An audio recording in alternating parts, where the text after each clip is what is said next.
အားလုံးပဲမင်္ဂလာခင်ဗျာကျွန်တော်ရဲ့ပထမဆုံး YouTube ဗီဒီယိုလေးကနေကြိုဆိုလိုက်ပါတယ်ဒီနေ့မှာတော့ကျွန်တော် Nok Hokiri လို့ခေါ်တဲ့တောင်စီသွားမှာပေါ့နော်ပြီးရင်ကျွန်တော် hiking လုပ်မှာပေါ့နော်တကယ်ကတော့ကျွန်တော်သွားခဲ့ပြီပေါ့နော်ဒီလို intro video မရိုက်ဖြစ်ခဲ့တာကြောင့်ကျွန်တော်အခုမှပြန်ရိုက်ဖြစ်တာပေါ့နော်ဒီလိုပဲသွားရင်လာရင်လည်းကျွန်တော်ရိုက်ဖြစ်တဲ့ဗီဒီယိုလေးတွေကိုပြန်ကြည့်တဲ့အခါကျတော့တော်တော်လေးလှလို့ပေါ့နော်တင်ကောင်းမယ်ဆိုပြီးတော့စိတ်ကူးမိတာပေါ့နော်ဒါကတော့ကျွန်တော်ရဲ့ဒုတိယတစ်ခေါက်ပေါ့နော် hiking လုပ်ဖြစ်တာပေါ့နော်ပထမတစ်ခေါက်သွားခဲ့တဲ့နေရာလဲဒီလိုပဲပေါ့နော်ကျွန်တော်ဗီဒီယိုမရိုက်ဖြစ်ခဲ့ဘူးပေါ့နော်အဲအကြောင်းမလို့နောက်တစ်ခေါက်အချိန်ရရင်ပေါ့နော်အဲ့နေရာကိုပြန်သွားပြီးတော့ဗီဒီယိုလေးလုပ်ဖြစ်မယ်လို့တော့စိတ်ကူးထားရပါတော့ကဲဒီနေ့မှာတော့ Nok Hokiri တော့သွားလိုက်ကြအောင်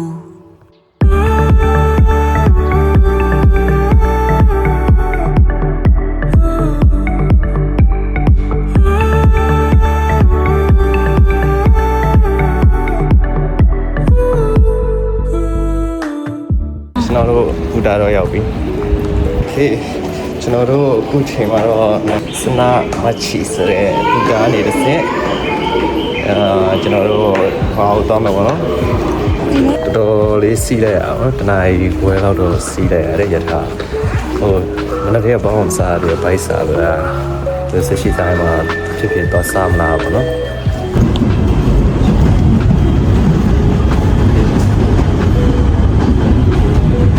စားနေတော့ဘယ်လိုပြောင်းကြည့်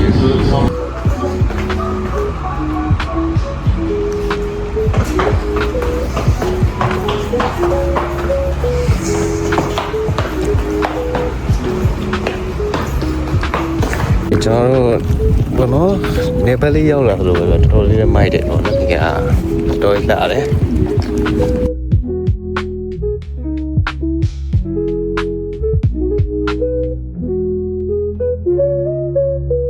Nok Hokiri ရမှာဆိုတော့ဘာကိုကျွန်တော်လာနေမှာเนาะဒီကနေမူစားပြီးရင်ပေါ့နော်အခုမနက်ကဘာမှမစားလိုက်ကြမူစားပြီးရင်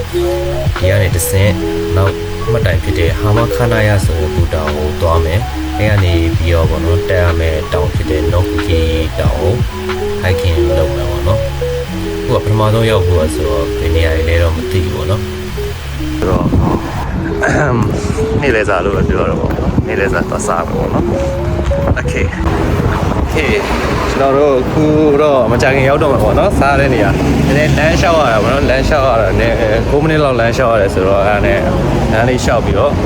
သွားမယ်ပေါ့နော်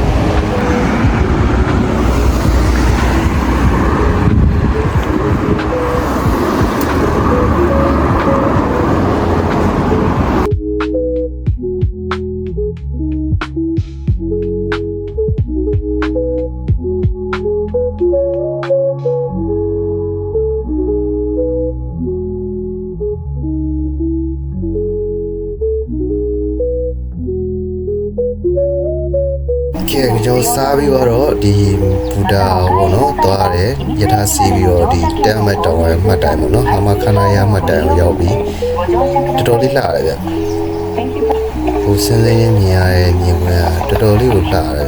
ဗျပြီးတော့ဘေးနားမှာလည်းပင်လေးရှိရောနော်ဒီတောင်ပေါ့နော်ဒီတောင်ကျွန်တော်တို့တက်မယ်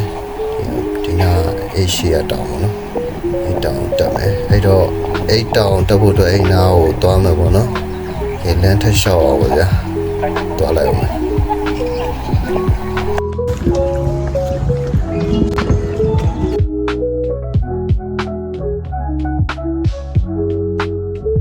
ကျွန်တော်တို့ဟိုသွားမယ်ပေါ့နော်ဒီလိုချမ်းထင်တာပဲတို့ရောက်လာခဲ့ပေါ့နော်3နာရီကြာခီးစဉ်ပေါ့နော်ရှေ့ကတောင်ထင်တာပဲဒီတောင်လားမသိတက်မယ်တောင်ပြောရမလို့တက်သေးပေါ့နော်ပထမဆုံးရောက်ဖို့ဆိုတော့အဲတောင်လည်းမသိတော်တော်လှတယ်ပုံနေမှာကြည့်လာတယ်တော်တော်လေးမိုက်တယ်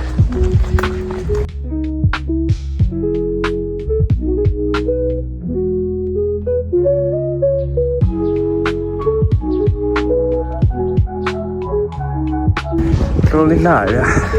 ဒီမှာကြောတက်မဲ့တောင်ပေါ့နော်ပင်လေဒီကပင်လေဘာတစ်ချက်ဝင်ကြည့်ဦးမယ်ဒီနေရာတော့တောင်ပေါ် roadway နဲ့တက်လို့ရတဲ့နေရာပေါ့နော်ချင်းလေးမတက်ချင်တာပဲဖြစ်ဖြစ်ဒါလေးစီးပြီးရှုခင်းလှလှလေးတွေကိုကြည့်ရလေခန်းစားချက်တစ်မျိုးရမယ်လို့ထင်ပါတယ်ကဲဒါတော့ railway ပေါ့နော်ဒီလိုကားနဲ့တက်တာပေါ့နော်ကျိုးနဲ့တက်ရတာမကြိုက်ဘူးဒီတိုင်းပဲလမ်းလျှောက်တက်မယ်ဆိုပြီးတော့ခြားလမ်းဘက်ပြန်သွားနေတာပေါ့နော်လမ်းမှာမမြောက်ရှိတယ်ဒီနေ့ကတော့တောတောင်လေးနဲ့နေရောပေါ့နော်အိမ်ပေါ်တက်နေတဲ့မြောက်တစ်ကောင်တွေ့ခဲ့ရတယ်ဗျကျွန်တော်တို့အခုတော့နောက် railway လမ်းကနေမသွားဘဲနဲ့ပေါ့နော်ဒီခုလမ်းလျှောက်ချစ်လင်းတက်တဲ့လမ်းကနေပဲသွားတာဆိုတော်တော်လေးတော့ရောက်လာပြီပေါ့နော်ဟိုကစပြီးတော့တောင်းကိုစတက်ရတော့မှထင်တယ်ရှင်မဂိတ်တစ်ခုတော့တွေ့ရမှာနော်ဒီနေရာမှာကျွန်တော်လမ်းညွှန်ဆိုင်ဘုတ်တစ်ခုတွေ့ရပါတော့ဒီမှာပြထားတာတွေကကျွန်တော်ပထမဆုံးဒီတောင်တက်ဖို့အတွက်ဆင်းလာတဲ့ဟာမခန္ဓာရဗုဒ္ဓရှင်ပဲပြီးတော့ကျွန်တော်လမ်းမပြီးရောက်သွားတဲ့ railway စီးလို့ရတဲ့နေရာရှိတယ်ပေါ့နော်ပြီးတော့ ferry မျိုးလေးပါဒါကတော့ကျွန်တော်သင်္ဘောစီးလို့ရတဲ့နေရာပေါ့နော်ဒီတောင်ရဲ့နီးနားမှာမိုတွန်းလာဆိုတဲ့ကမ်းခြေတစ်ခုရှိတယ်တော်တော်လေးလက်လာပါနော်အဲ့ဒီကမ်းခြေရဲ့နီးနားမှာပေါ့နော်ဟာမခန္ဓာရဆိုတဲ့စိတ်ကမ်းတစ်ခုရှိတယ်အဲ့စိတ်ကမ်းနဲ့တဆင်ကျွန်တော်တို့သင်္ဘောစီးပြီးတော့တိုကျိုကိုဖြတ်ပြီးတော့ခူရီဟာမဆိုတဲ့တိုကျိုနာစိတ်ကမ်းကိုတွားလို့ရတယ်ပေါ့နော်တော့တောင်တက်ဖို့အတွက်ခြေလင်းလမ်းရွေးထားဆိုခြေလင်းသွားတဲ့လမ်းကိုသွားလိုက်တော့ပေါ့နော်တက်မယ်အရှိမကနဒီမှာကနမာပြကနအဲ့ဘယ်ရောကနဘာလို့ဗျာကန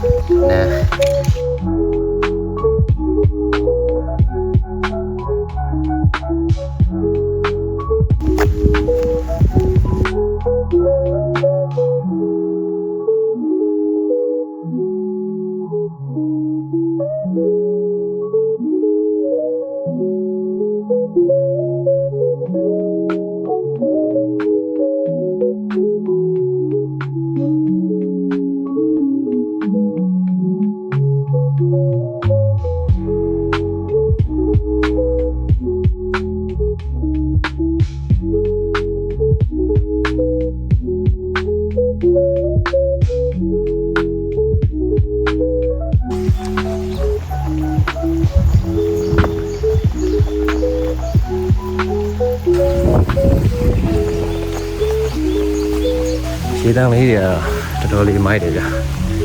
ရေတံလေးနားတော့ရှင်ထဲမှာအေးသွားတယ်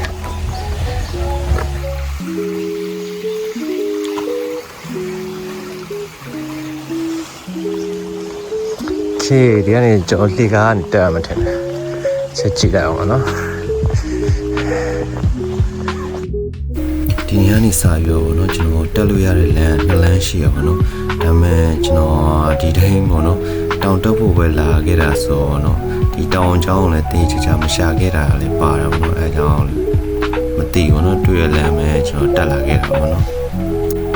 နောက်တစ်လမ်းဆိုရင်ပေါ့နော်တော်တွေတဲကနေဖြတ်ပြီးတက်ရတယ်လို့ကျွန်တော်ရှာကြည့်တော့တွေ့တယ်ပေါ့နော်နောက်တစ်ခေါက်ကျမှပဲထပ်သွားဖြစ်ပေါ့နော်အဲ့ဘက်ဒုတိယလမ်းကိုပေါ့နော်ရွေးပြီးတော့ကျွန်တော်တက်ဖြစ်မယ်ထင်ပါတယ်ခုတစ်ခေါက်ရွေးပြီးတက်လာတဲ့လမ်းတော့တော်တော်လေးကိုလှေကားရများတယ်ပေါ့နော်လှေကားရများတော့ခြေထောက်ကတော့တော်တော်လေးကိုညောင်းတာ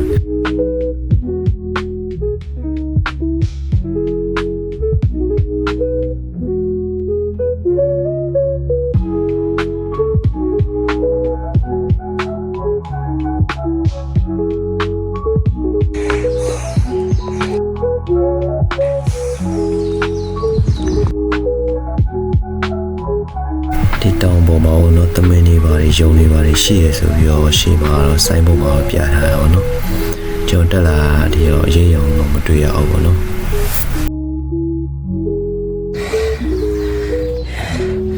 တော့ရောက်လာရညာရွကျန်နေတော့ပေါ့နော်ဒီတော့ရောက်တော့မောတယ်ရှေ့မှာထက်တက်မယ်လမ်းပေါ့နော်တော်မှတ်တာဗျာတကယ်တော်တော်လေးကိုမှတ်တယ်လို့ပြောရတယ်ဒီရှေ့ရလမ်းနေစားပြီးတော့เนาะကျွန်တော်လေကားတွေကတော့မတွေ့ရတော့ဘူးเนาะဒီတောင်တက်တဲ့လမ်းပုံစံမျိုးဖြစ်သွားတယ်โอเคရှေ့ထပ်သွားလိုက်အောင်ဆက်သွားပါဗျာ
တောင်ထိတ်ထင်တာပဲ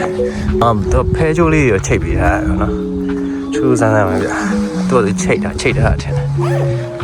ဖဲချိုးလေးရောနော်လမ်းမပြောင်းလားမသိဘူးခေအခုတော့စင်ဘက်ရောက်လာရင်နော်စင်လာပြီဟုတ်တယ်ဗျခုနကတောင်ထိတ်ဖြစ်တယ်ခုနကနေအောင်ကျွန်တော်တောင်ထိတ်လို့ထင်နေတော့နော်ဘာလို့လဲဆိုရှေ့မှာဆက်သွားတဲ့လမ်းကတောင်ဖို့စင်းတဲ့လမ်းပုံစံမျိုးဖြစ်နေလို့ခင်ဗျာခေတော့တောင်ထိတ်မဟုတ်သေးဘူးပေါ့နော်အဲတော့ရှေ့ကိုဆက်သွားကြည့်လိုက်ပါဦးဘယ်နေရာရောက်နေလဲတော့မသိဘူးเนาะဆင်းတော့ဆင်းလာတော့ကျွန်တော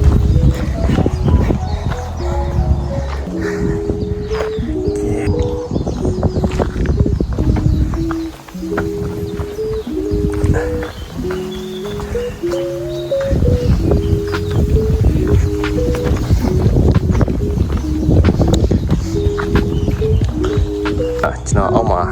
ထိုးပြတဲ့တောင်ပေါ့နော်တောင်ပေါ်ရောက်လာပြီနောက်ဆုံးတော့ဟိုးပင်လဲဒီအဲ့ဘက်ပင်လဲဘက်ချက်သွားကြည့်ဦး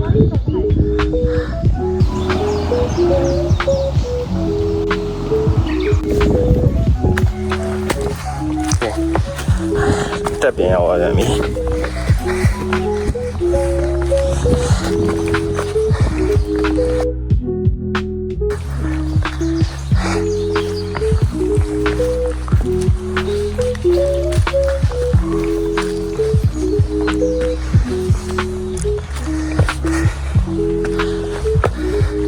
တော်လာညာ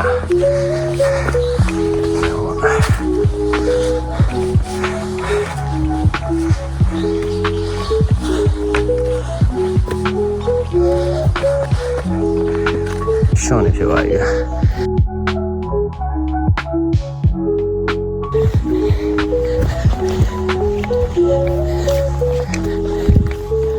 ရှောင်းနေစနေရှော့ချော်တယ်လေကျော်လေးတက်ဟုတ်ဒီမြောက်သေးနိုင်ဝတ်တော့ရှိနိုင်ဝတ်45မိနစ်လောက်ရှိကြလားလေ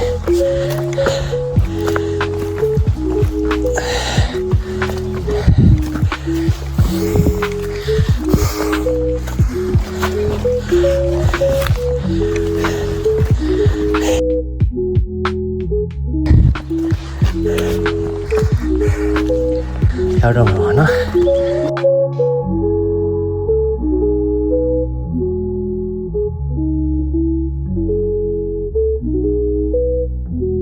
ဒီနေရာလေးဆိုရင်တော်တော်လေးလှတယ်ခင်ဗျာသူကတောင်ကြားလမ်းလေးလိုပုံစံမျိုးပေါ့နော်ဘေးမှာလည်းအကားတွေတိတ်မထားတော့ပြီးတော့အရှိမဆိုရင်လည်းကျွန်တော်တို့ပန်းနိုင်ဖြစ်တဲ့နောက်ခုကတီတောင်ရဲ့မျက်နှာပြင်ကိုဒီကနေတေးချာချာလေးလှမ်းမြင်ရတယ်ခင်ဗျာ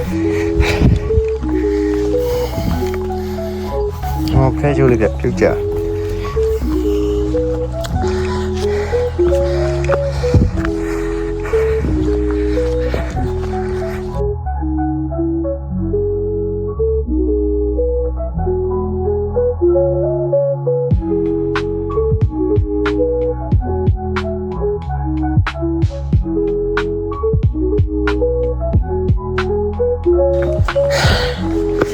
ဒီနေရာလေးဆိုရင်လည်းဘေးမှာကာထားတဲ့တန်ကြိုးတွေကလွယ်ပြီးမရှိဘူးနော်ဘေးဘက်ကိုငုံကြည့်လိုက်မှဆိုရင်ကိုဘယ်လောက်ထိမြင့်မြင့်ရောက်လာလဲဆိုတာမြင်ရတယ်ပေါ့နော်ဒီမှာကြည့်ဗျာဘယ်လောက်လာတော်တော်လေးကိုရောက်လာရောနော်တော်တော်လေးမောတယ်ကဲတားလိုက်အောင်ရှစ်ဆက်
ခဏနားလိုက်အောင်ဗျာ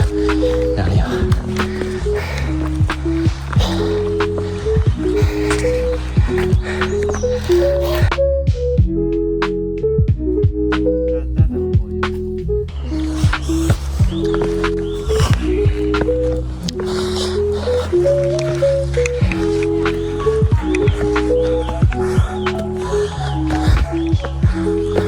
ခုရှိမှမြင်နေရနေရာလေးဆိုရင်မလို့ Ghibli anime တွေကမြင်နေရတဲ့နေရာလေးအတိုင်းပဲပေါ့နော်တော်တော်လေးကိုလှတယ်ခင်ဗျာ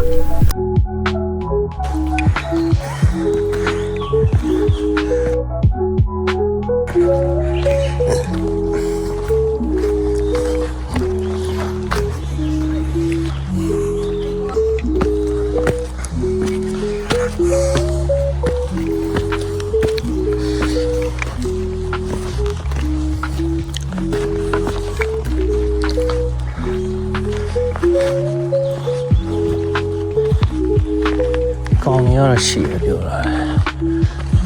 ခြေတံနေရကြားနေတော့ရမှာနော်တော့ကောင်းနေနေတာကြားနေချွတ်ချွတ်ချွတ်နေ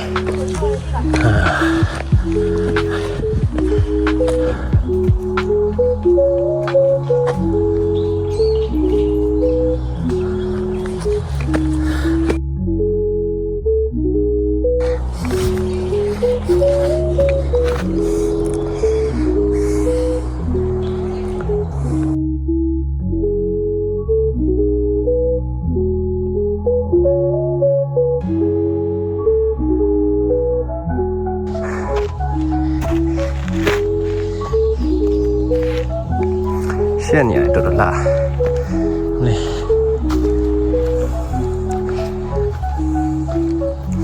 ဟိုးမိုက်တယ်ဗျာတောင်ကြားရရပါရဲ့ဗောနော်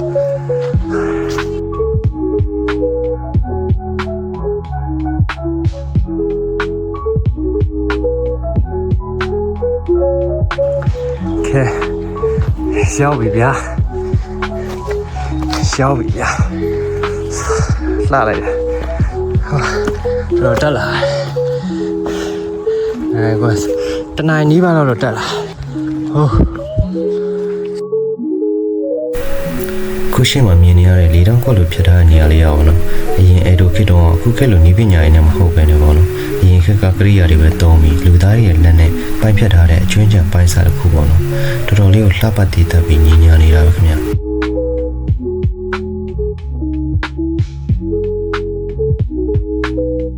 ခုကျွန်တော်တို့ရှေ့မှာမြင်နေရတဲ့ဒီတောင်စုံလေးကဆိုရင်ပေါ့နော်ဂျီကောခုနိုနိုဆိုခီလို့ခေါ်ကြရပါတော့ဒီတောင်စုံကဆိုရင်လည်းနိုခုကီဒီတောင်ရဲ့နာမည်ကြီးတဲ့နေရာတွေကတစ်ခုပဲပေါ့နော်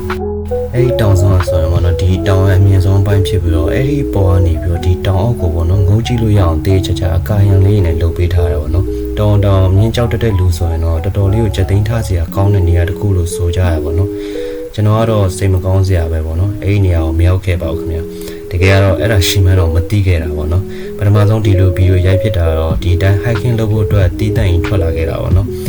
ဒီတောင်ကြောင်းလည်းဘာမှမရှာဖွေခဲ့တော့နေရာကောင်းတော်တော်များများအောင်မရောက်ဖြစ်ခဲ့ဘူးပေါ့နော်အဲ့ဒါကြောင့်မလို့နောက်တစ်ချိန်တေးချာချာအချိန်ပေးပြီးတွားပြအောင်တွားဖို့စဉ်းစားထားတယ်ခင်ဗျာအဲ့ဒီခေါက်ကြမှာပဲမတွားဖြစ်ခဲ့တဲ့နေရာတွေရောမရိုက်ဖြစ်ခဲ့တဲ့ရှူခင်းတွေရောတေးချာချာရိုက်ပြပြီးတော့စူးစမ်းပါခင်ဗျာခုတစ်ခေါက်ကတော့ဗီဒီယိုတွေရောဟိုဒဇာဒဇာဖြစ်နေတော့ကြည့်ရတာအဆင်မပြေဖြစ်ကောင်းဖြစ်နိုင်ပါတယ်ခင်ဗျာโอเคကျွန်တော်ပေါ်ဆုံးတော့ရောက်လာပြီပေါ့နော်ဒါကတော့အပေါ်ဆုံးတော့ထင်တာပဲ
ကျွန်တော်တို့အခုပြန်ဆင်းပြီပေါ့နော် Yeah, like how long? ဆင်းလာနည်းနည်းတော့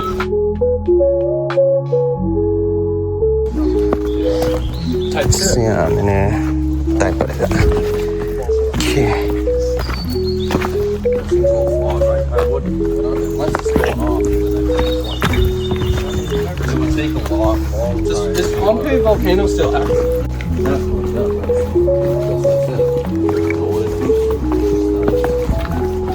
Dude, no one else would do it, but we're the only type of people who do that. Oh,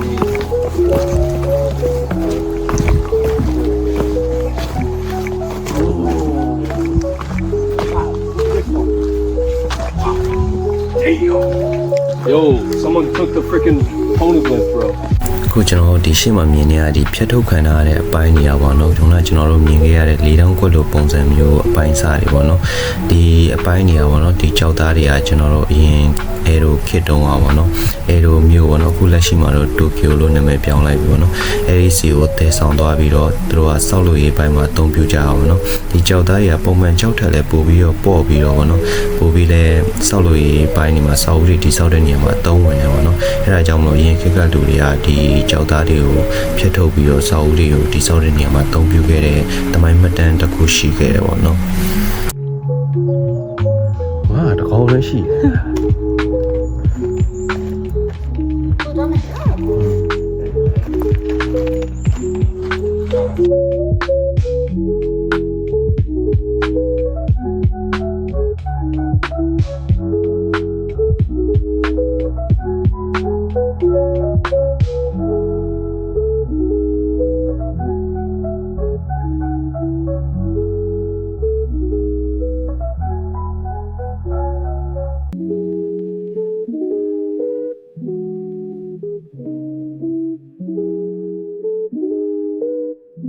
အစင်းမှာတော့ဗောနော်ကျွန်တော်တို့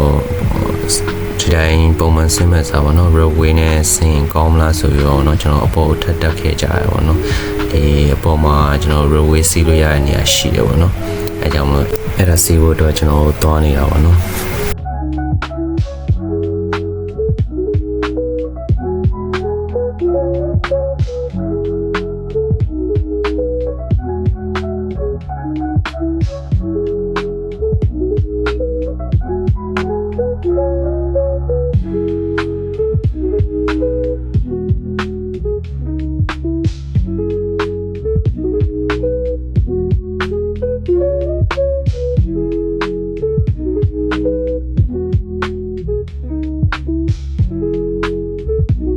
ဒီတောင်ရဲ့တင်ကြနေရာတစ်ခုဖြစ်တဲ့ဂျီကော့ကုနော်နော်ဇိုခီဆိုတဲ့နေရာအတိုင်းပဲပေါ့နော်ဒီနေရာလေးကလည်းတော်တော်လေးစင်တူတဲ့နေရာလေးတစ်ခုပဲပေါ့နော်ဒါပေမဲ့အဲ့ဒီနေရာတော့မမြင်ဘူးပေါ့နော်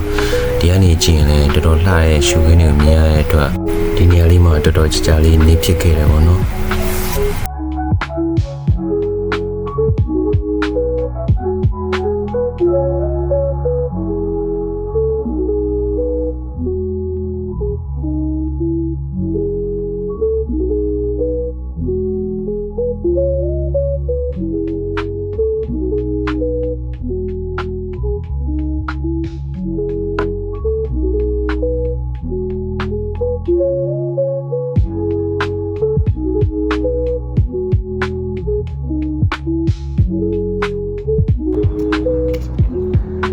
ပင်လေးဗျာ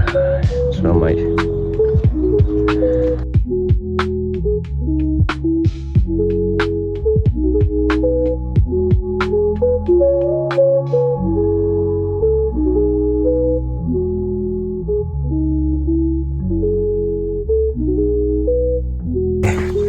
တော်ပြန်ဆင်းနေပြီပေါ့နော်တော်တော်လေးတော့ခီးပေါက်နေပေါ့နော်ကျွန်တော်ဖုံးအားသိမ့်မရှိတော့မရိုက်ဖြစ်တာပေါ့နော်တော်လေးတော့ဆင်းလာနေငါတော့လိုသေးရတဲ့နဲ့ဟိုနာရိုဝင်းနဲ့ဆင်းမလို့ပဲတွားကြည့်ရအောင်ဒါပေမဲ့လူတွေတော်တော်ကြက်ရဲဆိုတော့တော့အကြိုက်ဆောင်ရမယ်အဲကြောင့်ကျွန်တော်မဆောင်နိုင်ဘူးဒါပေမဲ့ကိုပေါ့ရှောင်းဆင်းလာနေတာဆင်းလာအတက်တော့တော်တော်မှတ်တယ်ဆိုတော့ဆင်းလာနေတော့ကျူးဆိုင်ပြီးဆင်းနေရပါတော့မိုးစက်တွေမိုးပွားတွေကလည်းကြာလာတယ်မိုးရတော့မှမသိ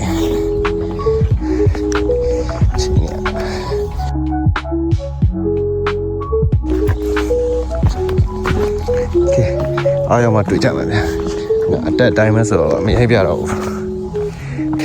ကျွန်တော်တို့အောက်ကိုတော့ရောက်ပြီပေါ့နော်တော်တော်လေးဆင်းလိုက်ရဒါမှအတက်ကတော့တော်တော်ကြာတယ်ပေါ့နော်တက်တာဆင်းကြရလဲခဏလေးလိုပဲဟာကျွန်တော်တက်တဲ့နေရာနေပြန်ရောက်ပြီပေါ့နော်โอเคမိုးကလေးဟာကြာနေတောင်းကတော့တက်လို့ပြီးရောနော်ဘာမှတော့လာဒါမှကျွန်တော်အချိန်မရလို့မသွားလိုက်ရနေရတယ်အများကြီးရှိရောနော်โอเคကျွန်တော်တို့အခုချိန်မှာတော့ beach သွားပါပေါ့နော်အဲထားနဲ့နောက်တမတ်တိုင်းပေါ့နော်ဟိုနောက်တောင်းတက်တဲ့တမတ်တိုင်းနေစင်းပြီးတော့တောင်းတက်တဲ့ဟိုပေါ့နော်ပြန်လာပြီးတော့အဲပါ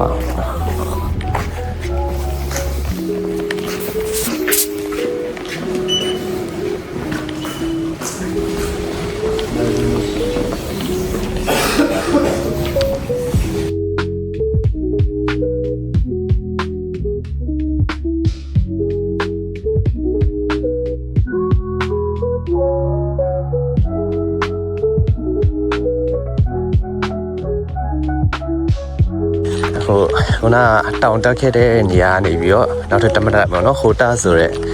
မတိုင်အောင်ကျွန်တော်တစ်ဆင့်စီရအောင်နော်3မိနစ်လောက်စီပြီးတော့ဒီဆင်ပြီးတော့ဒီအဲ့မတိုင်ကနေပြီးတော့ဟို16မိနစ်လောက်လမ်းလျှောက်အောင်ပေါ့နော်အဲ့ဆိုရင် beach ကိုရောက်မှာပေါ့နော်တော်တော်လာတယ်ကဲတော့ကြည့်လိုက်တော့ကဲကျွန်တော်သွားနေပြီပေါ့နော်ဟိုဘယ်နှမိနစ်လဲမသိဘူးလို့သိရနော်မိုးကတော်တော်ရွာလာ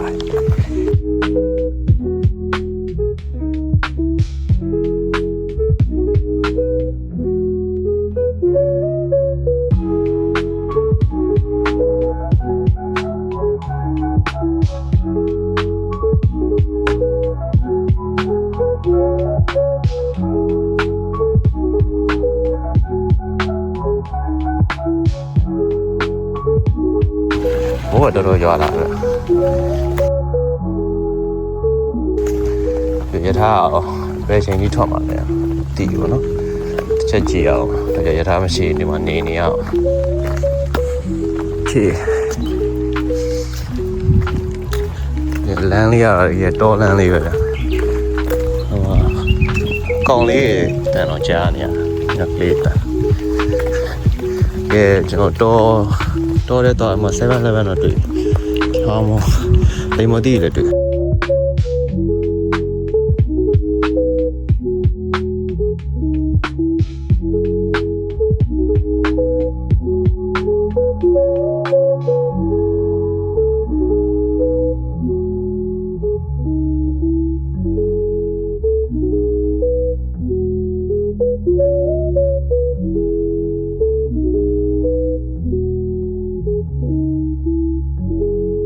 တော်မိုက်တယ်ဒီနားလေး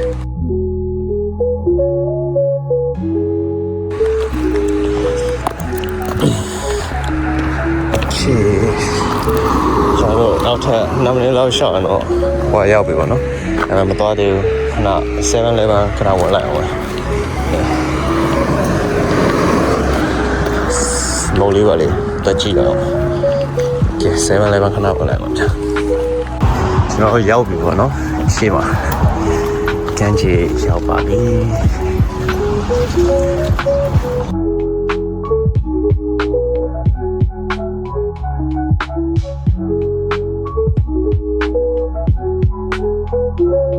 အဲ့ဒါရှာကြည့်တော့ရေကူးလို့ရတယ်ပြောတာရေကူးလူတွေတွေ့ပြောရာဒီလိုတိတ်မကောင်းလို့လားမသိရေကူးလူတွေတွေ့ပြောငါးများလူတွေရှိပါ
还多少两个车的，你那的哈，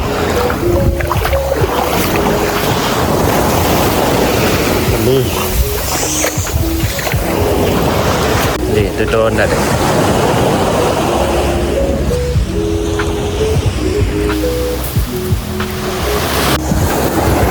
ကြီးပဲနေတိုင်းမို့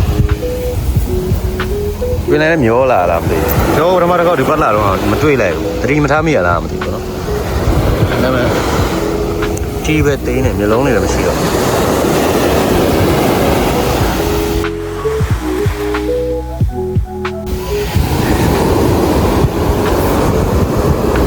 ပြန်ပြီဗျာခင်းရလဲနည်းနည်းလင်းနေ6နိုင်လောက်ဖြစ်နေပြီနော်